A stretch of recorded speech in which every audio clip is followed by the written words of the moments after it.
ایک دن امام علی علیہ السلام مسجد میں خطبہ دے رہے تھے۔ ان کا خطاب لوگوں کے دلوں میں ایک خاص اثر چھوڑ رہا تھا۔ ہر طرف سکون تھا اور لوگ ان کی باتوں پر توجہ مرکوز کیے ہوئے تھے۔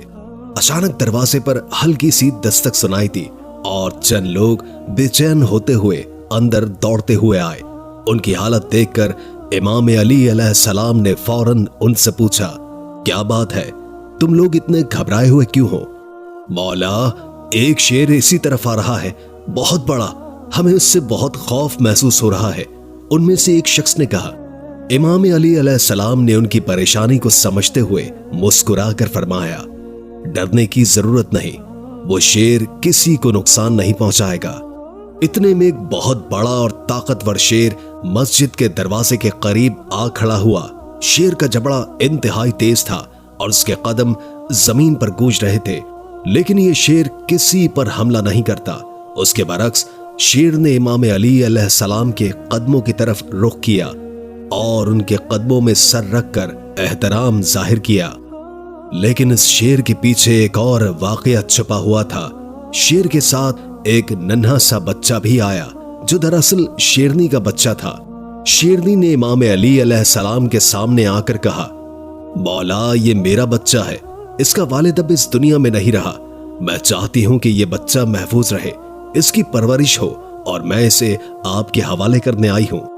امام علی علیہ السلام نے شیرنی کی بات سن کر نرمی سے جواب دیا، فکر نہ کرو، یہ بچہ کبھی یتیمی کا احساس نہیں کرے گا، میں وعدہ کرتا ہوں کہ میں اس کی حفاظت کروں گا۔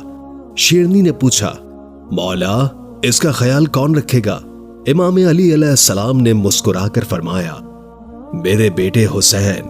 امام حسین علیہ السلام یتیموں کی دیکھ بھال کرنے میں سب سے بہتر ہے، ان سے بہتر کوئی نہیں۔ اس کے بعد امام حسین علیہ السلام کو بلایا گیا۔ امام حسین علیہ السلام آگے آئے، شیرنی کے بچے کو اپنی گود میں اٹھایا اور سر پر محبت کے ساتھ ہاتھ پھیرا، پھر فرمایا، آج سے اس کا نام ابی الحارث ہوگا، یہ میرے ساتھ رہے گا۔ شیرنی اطمینان سے واپس چلی گئی اور ابی الحارث امام حسین علیہ السلام کے ساتھ پلنے لگا جیسے اسے اپنا گھر مل گیا ہو۔ وقت گزرتا گیا، ابی الحارث جوان ہو چکا تھا اور امام حسین علیہ السلام کے ہر سفر اور ہر لمحے کا حصہ بن چکا تھا۔ اب وہ صرف ایک جانور نہیں رہا تھا بلکہ امام حسین علیہ السلام کا وفادار ساتھی اور دوست بن چکا تھا۔ ابی الحارث کے اندر اب بہت کچھ بدل چکا تھا۔ وہ صرف ایک شیر نہیں رہا تھا، وہ امام حسین علیہ السلام کا وفادار ساتھی، دوست اور محافظ بن چکا تھا۔ اس کا جسم طاقتور، آواز گونجدار اور چال میں رعب و دبدبا آ چکا تھا۔ جب وہ شہر کی گلیوں سے گزرتا، لوگ خوف کے مارے راستہ بدل لیتے تھے اور اس کی موجودگی سے ایک عجیب سا سناٹا پھیل جاتا تھا۔ وہ جانتا تھا کہ امام حسین علیہ السلام کے ساتھ اس کا رشتہ محض ایک جانور اور انسان کا رشتہ نہیں ہے، بلکہ یہ ایک ایسا رشتہ ہے جس میں وفا، محبت اور بے شمار قربانیاں شامل ہیں۔ ایک دن عرب کے کچھ لوگ امام علی علیہ السلام کی خدمت میں حاضر ہوئے اور ان سے کہا، یا علی علیہ السلام، وہ شیر جو امام حسین علیہ السلام کے ساتھ رہتا ہے اب بہت بڑا اور خطرناک ہو چکا ہے، ہمیں خوف ہے کہ کہیں یہ کسی کو نقصان نہ پہنچا دے۔ یہ سن کر امام علی علیہ السلام خاموش ہو گئے۔ ان کے دل میں ابی الحارث کی معصومیت، وفا اور بے پناہ محبت کی یادیں تھیں، مگر وہ لوگوں کی فطرت اور خوف کو بھی بخوبی سمجھتے تھے۔ امام علی علیہ السلام گھر واپس آئے اور وہاں امام حسین علیہ السلام ایک کونے میں خاموش بیٹھے تھے۔ امام علی ان کے قریب گئے اور نرم لہجے میں کہا، بیٹا حسین، میں کچھ نہیں کہہ رہا، لیکن یہ عرب کے لوگ کہہ رہے ہیں کہ ابی الحارث اب بڑا ہو گیا ہے اور لوگ اس سے خوفزدہ ہیں، میرا مشورہ ہے کہ تم اسے آزاد کر دو۔ امام حسین علیہ السلام نے یہ سنا اور سر جھکا لیا۔ ان کی آنکھوں میں نمی آ گئی اور وہ کچھ دیر خاموش رہے۔ اس کے بعد امام علی علیہ السلام کی طرف دیکھ کر ہلکی سی مسکراہٹ دی اور نرم آواز میں کہا، جی بابا جان، جیسا آپ کا حکم، بس آج کا دن گزرنے دیجیے، کل یہ آپ کو نظر نہیں آئے گا۔ امام علی نے پوچھا، بیٹا آج کے دن میں ایسا کیا خاص ہے؟ امام حسین علیہ السلام نے باہر دیکھتے ہوئے جواب دیا، بابا جان، شام ہو گئی ہے اور یہ وقت کسی کو گھر سے نکالنے کا نہیں ہوتا،